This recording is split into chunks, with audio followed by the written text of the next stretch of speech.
आप जुड़ चुके हैं गुलिस्तान न्यूज़ के साथ। मैं हूं वसीम गुत्तू। आज हमारे साथ एक शख्सियत बात करने के लिए जुड़े हैं। एक्स MOS शक्तिराज परिहार जी भारतीय जनता पार्टी के MLA रह चुके हैं यहाँ पे। इनसे हम पूरी ओवरऑल सिचुएशन पे बात करेंगे। कोविड-19 चल रहा है, महामारी चल रही है। सर, भारतीय जनता पार्टी का क्या रोल रहा खास करके डोडा के लिए? कोविड-19 के चलते हुए जो महामारी पूरे देश में, जम्मू कश्मीर में भी और डोडा भी उससे अछूता नहीं रहा। एक तरफ से सरकार अपना काम कर रही थी, भारतीय जनता पार्टी के कार्यकर्ता भी साथ में काम कर रहे थे। और मैं धन्यवाद करूंगा प्रधानमंत्री जी का कि जिन्होंने लॉकडाउन के साथ साथ जो पैकेज, जो PM गरीब कल्याण, जो आर्थिक पैकेज जो दिया, जो फाइनेंशियल पैकेज जो दिया, जिसमें हमारे गरीब मजदूर किसानों को राहत उससे मिली, चाहे उसमें फ्री में राशन देने की बात थी, चाहे जन धन योजना में पैसा ट्रांसफ़र करने की बात थी, फ्री में गैस सिलेंडर्स देने की बात थी, और PM किसान निधि में किसानों को पैसा देने की बात जो थी, वो न केवल अनाउंस किया बल्कि वो ग्राउंड तक पहुंचा। उसकी हमने पूरी जानकारी ली, जो डोडा में भी सब लोगों को उसका बेनिफिट हुआ। और डोडा की एक फिगर मेरे पास है कि अगर पॉपुलेशन हमारी सारी 4 लाख पॉपुलेशन डोडा डिस्ट्रिक्ट की है, जिसमें 2,60,000 जो लोग हैं जिनको राशन फ्री का मिला, 50,000 गैस सिलेंडर्स जो फ्री में लोगों को मिले। सर, अगर देखेंगे हम तो काम कर रही थी। उस आपने जो मुझे पूछा, वो पार्टी के कार्यकर्ताओं को भी एक जिम्मेवारी दी गई थी कि वो प्रॉपर जो गाइडलाइंस हैं उनको फॉलो करते हुए अपने अपने फील्ड में, अपने अपने एरिया में काम करें। और पार्टी के लोगों ने उसमें बढ़ चढ़ के हिस्सा लिया, काम किया, जिसमें फीड द नीडी हमारे राष्ट्रीय अध्यक्ष जी ने बोला था, हमारे प्रदेश के अध्यक्ष जी ने कहा था कि फीड द नीडी, कुछ ज़रूरतमंद लोगों को हम राशन फ्री में दें। गैस मास्क, जो हमारे जो मास्क की डिस्ट्रीब्यूशन, वो हमारे कार्यकर्ताओं ने की। हमारे PM केयर्स फंड 25 लाख रुपया डोडा डिस्ट्रिक्ट से जो PM केयर फंड में उसको जुटाया गया, उसमें भारतीय जनता पार्टी के कार्यकर्ता सरकार के साथ, डिस्ट्रिक्ट एडमिनिस्ट्रेशन के साथ शाना बशाना साथ रहे। और जो कोरोना वायरस जिन्होंने काम इस महामारी में किया और अभी भी कर रहे हैं, उनको अप्रिशिएट किया, उनको अप्रिसिएशन लेटर उनको बांटे गए। बहुत सारे लोगों का अभी भी कहना कि हमें नहीं मिला। हमारी पूरी कोशिश होगी कि हम उन लोगों तक भी पहुँचे, उनको मान सम्मान दें, खासकर डॉक्टर्स, पैरामेडिकल स्टाफ, नर्सेज, सफाई कर्मचारी, पुलिस के कर्मचारी, जो भी एसेंशियल सर्विसेज में जिन लोगों ने काम किया। और डिस्ट्रिक्ट एडमिनिस्ट्रेशन का एक बहुत बड़ा रोल यहाँ पे रहा। उन्होंने एक अच्छा काम, लोगों ने भी उसमें कोऑपरेट किया और हमारा डोडा जो उससे बचा रहा, एक आज भी हमारा ग्रीन जोन में हमारा डिस्ट्रिक्ट आता है, उसके लिए लोगों को बधाई दूंगा।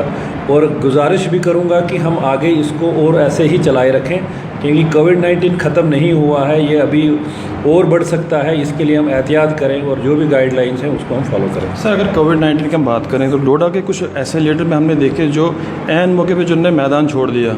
अगर हम डोडा की बात करें, नहीं, खाली कोविड के टाइम नहीं, वो इलेक्शन में ही आपको दिखते हैं। वो लीडर आपको इलेक्शन जब आएंगे, उस वक्त जात पात की राजनीति करके वो वोट ले जाते हैं। आप मुझे बताइए, कांग्रेस के नेता को हमने डोडा में पंचायती चुनाव जब हुए हैं, 1.5 साल हुए हैं शायद पंचायती चुनाव को, नवंबर में 2 साल पहले हुए, तब से उनको यहाँ पे देखा नहीं कि वो है कहाँ पे, वेयर अबाउट्स क्या है उनका। वो लोग पब्लिक में नहीं रहते हैं, लेकिन जब इलेक्शन जब आता है तब ज़रूर आएंगे लोगों को बीजेपी के अगेंस्ट करने के लिए कि बीजेपी ऐसी पार्टी है, ऐसी जमात है। वो फिरका प्रस्ती करके कुछ जात पात की राजनीति से वो कुछ वोट ले जाते हैं। लेकिन इस बार लोगों को तसल्ली हो गई है, चाहे वो कांग्रेस के हों, NC के, PDP के लोग हों, वो भी आपने देखा होगा तांता लगा होता भारतीय जनता पार्टी के ऑफिस में। उनकी जो भी समस्याएं होती हैं उनको सुना जाता है। और ज़िला डोडा में आपने देखा भारतीय जनता पार्टी का ऑफिस 24/7 यहाँ पे चलता है, फंक्शनल यहाँ पर है। वो किसी भी पार्टी का हो, किसी भी ज़ात का हो, वो लोग हमारे पास यहाँ पे आते हैं। हमारे कार्यकर्ता जो भी यहाँ पे होते हैं उनको सुना जाता है। बाकी आपने जो कहा, तो कोविड के टाइम तो वो नहीं दिखे, उससे पहले भी हमें दिखे नहीं। वो हैं कहाँ पे, उनका वेयर अबाउट्स हमें भी अगर आपको पता चले तो ज़रूर बताइए। सर, डिजिटल इंडिया का नारा दिया गया था, अभी भी हमने देखा लोगों के पास पानी नहीं है, बिजली नहीं है। हमने खुद दौरा किया। अगर हम डोडा नालवा की बात करें तो वहाँ पे बिजली के खंभे नहीं है, पेड़ों पे तारे हैं, रास्ता उन लोगों के पास नहीं है। डेवलपमेंट जो है एक अनएंडिंग प्रोसेस है। ये आज के 50 साल में जो लोग राजनीति करेंगे उनको भी डेवलपमेंट पे राजनीति करनी होगी, ज़ात पात की राजनीति नहीं चलने वाली है। ये एक अनएंडिंग प्रोसेस है। और ख़ासकर हमारा जो पहाड़ी ज़िला जो अर्स्टवाइल डोडा डिस्ट्रिक्ट है, यहाँ बड़ी सारी दिक्कतें अभी भी लोगों को हैं। हमने पूरी कोशिश की, मुझे भी मौका मिला 3-3.5 साल एज MLA काम करने का। हमने कोशिश की कि लोगों के काम हो सके, चाहे सड़कें बनाने का काम हो, पुल बनाने का काम हो, लोगों को पानी बिजली की समस्या है। एक एग्जाम्पल के तौर पे, उदाहरण के तौर पे, मैंने अपने CDF फंड से और MP लैड से 150 के आसपास ट्रांसफार्मर्स हमने डोडा कॉन्स्टिट्यूंसी में लगाए हैं। प्रधानमंत्री जी ने जो बिजली का जो काम जो किया उस वक्त, जो फार फ्लंग एरियाज़ में जो अनइलेक्ट्रीफाइड विलेजेस थे उनमें जो काम दिक्कत अभी है, उसमें काम रुका पड़ा है बहुत सारी जगहों पे। लेकिन मुझे लगता है कि इसमें अभी टाइम लगेगा कि हर जगह पे बहुत बुरी हालत थी। सौभाग्य योजना में इतना काम हुआ, यहाँ हज़ारों की तादाद में पोल यहाँ पे डोडा डिस्ट्रिक्ट के अंदर आए। बहुत सारी जगहों पे बिगड़ा हुआ सिस्टम था, बहुत बुरी हालत थी। काफ़ी सुधार हुआ है, अभी सुधार की ओर बहुत गुंजाइश है। और सर, टोन के अंदर डोडा भरत रोड आता है, हमारा जो डोडा भरत रोड आता है उसकी इतनी खस्ता कंडीशन है, 3 महीने से रास्ता जो निकल चुका है मगर अभी तक उसको रिपेयर नहीं किया गया है। डोडा भरत रोड का आपको जानकारी होगी कि डोडा भरत रोड काफ़ी चर्चा में रहा है। ये रोड काफ़ी चर्चा में रहा है। शायद ही कोई ऐसा हेड गवर्नमेंट का जो रहता है, डिपार्टमेंट का, वो NABARD हो, CRF हो, ERA हो, जो भी उसमें काम पिछली सरकारों ने किया है, क्या किया, कितना फ्रॉड किया, क्या कुछ, वो सब लोगों को उसकी जानकारी है। हमने इसे बगला से भारत 5 किलोमीटर का BT कराया, लेकिन यहाँ से बगला तक अभी इसमें काम करने की बहुत ज़रूरत है। हमने इसका एक DPR बनाया था 27 करोड़ का कि इसमें, क्योंकि CRF में ऑलरेडी इसमें काम हुआ है, NABARD में ऑलरेडी इसमें काम हुआ है। वो कितना ग्राउंड पे तब हुआ उसको जो उसके जवाबदेह होंगे यहाँ के तब के कैबिनेट मिनिस्टर जो जिनके घर के लिए ये रोड जाता है। हम प्रयास करें कि इसमें वर्ल्ड बैंक की फंडिंग का एक प्रोजेक्ट बना है 27 करोड़ का। हमारी ये कोशिश होगी कि वो सैंक्शन हो ताकि इसको अच्छा बेहतर रोड बनाया जा सके। और इस रोड पे बहुत सारा ट्रैफिक रहता है, काफ़ी पॉपुलेशन इस एरिया में है जिनका डेली सुबह शाम आना जाना रहता है। पीछे क्या रहा है पास्ट में उस पर नहीं जाऊंगा, लेकिन आगे के लिए हमारी पूरी कोशिश हो कि ये बाकी गाँवों की सड़कें जो बनी हैं, आज आप देखेंगे गादी में आप जाएंगे, यहाँ से गादी फार फ्लंग एरिया है, BT रोड है, ब्लैक टॉप हुआ है। आप धार दशनान एरिया में जाएंगे, वहाँ ब्लैक टॉप है। कोटी में आप जाइए, वहाँ ब्लैक टॉप है। कुल्हाड़ में आप जाइए, वहाँ पे ब्लैक टॉप रोड हुआ है। गुंदरा मलवाना तक ब्लैक टॉप का काम चल रहा है। भागवा कास्तीगढ़ इस एरिया में चल रहा है। हमारा पार जो है परियोत का एरिया, उसमें काफ़ी सारा सुधार हुआ। पानी के हवाले से, पानी अगर हम देखें डोडा में हर दिन हमने डॉक्टर से कंसर्न किया, उनने साफ तौर पे बताया कि ये जो पानी की बीमारी है, ये जो फीवर डोडा में आ रहा है, लोग बीमार हो रहे हैं, इससे टाइफाइड के काफ़ी मरीज़ बढ़ रहे हैं और ये पानी की बीमारी है। मगर हमने जब दौरा किया तो वहाँ कंडीशन काफ़ी खस्ता थी। आपके क्या आपसे पहले भी कुछ साथियों ने इस मुद्दे को उठाया था और मुझे बीच में टाइम मिला बात करने का। मैंने PHE डिपार्टमेंट के एक्शन से बात की।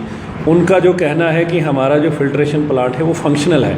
मैंने उनको कहा है कि मीडिया के लोग ऐसी बात कर रहे हैं, पूछ रहे हैं कि क्या ये सही बात है, लेकिन उनका जो कहना है कि वहाँ पे जो फिल्ट्रेशन प्लांट है वो फंक्शनल है, वो अच्छे से काम कर रहा है। अब कारण क्या है टाइफाइड होने का ये देखना पड़ेगा, लेकिन मैंने उनको ये कहा है कि मीडिया की सारी टीम अगले कुछ दिनों में खुद से वहाँ जाके वो देखें कि वहाँ कोई कमी पेशी तो नहीं है। मैंने उनको कहा है कि अगर कहीं भी कोई दिक्कत है, कोई फंड्स की दिक्कत है, कोई ऐसी बात है, ताकि हम इसको सही प्लेटफॉर्म पे बात रख सकें कि अगर कोई कमिश्नर सेक्रेटरी से बात करनी हो। लेकिन उन्होंने जो मुझे एश्योर किया, जो बताया है कि वो फंक्शनल है। अब कारण क्या होगा वो देखना पड़ेगा कि टाइफाइड के केसेस क्यों ज़्यादा आ रहे हैं। सर, काफ़ी सालों से यहाँ पे खास करके मीडिया की जो डिमांड रही है प्रेस क्लब की, अभी तक वो डिमांड पूरी नहीं हुई हमारी। अभी पहले भी ये चर्चा हुई इस पे, और मैं भी चाहूँगा, कोशिश हम करेंगे कि प्रेस क्लब यहाँ पे बने, क्योंकि अब बहुत सारे लोग मीडिया में काम कर रहे हैं, खासकर आप जैसे नौजवान साथी मीडिया में एक अच्छा रोल जो निभा रहे हैं। डेमोक्रेसी में मीडिया का होना बहुत ज़रूरी है और मीडिया को फैसिलिटीज़ प्रोवाइड करना सरकार का काम बनता है। ये मेरे ध्यान में आया हुआ, मैं भी इस पे चर्चा बात करूंगा कि यहाँ पे प्रेस क्लब यहाँ पे खुले और आपको एक अच्छी फैसिलिटी मिले। सर, डोडा की पब्लिक को क्या मैसेज देंगे अपनी तरफ से आप? पहले तो मैं डोडा डिस्ट्रिक्ट के लोगों को, न केवल डोडा डिस्ट्रिक्ट बल्कि पूरे अर्स्टवाइल डोडा डिस्ट्रिक्ट के लोगों को मुबारकबाद दूंगा कि इस कोविड-19 में जो उन्होंने जो गाइडलाइंस को फॉलो किया और उससे हमारा यहाँ डिस्ट्रिक्ट जो है, यहाँ पेशेंट ज़्यादा नहीं आए। लेकिन गुजारिश ये भी करनी है कि हमने एहतियात बरतना है, अभी भी आगे हमें इस तरीके से चलना होगा और जो भी एडमिनिस्ट्रेशन की तरफ से जो SOP, जो भी गाइडलाइंस होगी उनको हम फॉलो करें।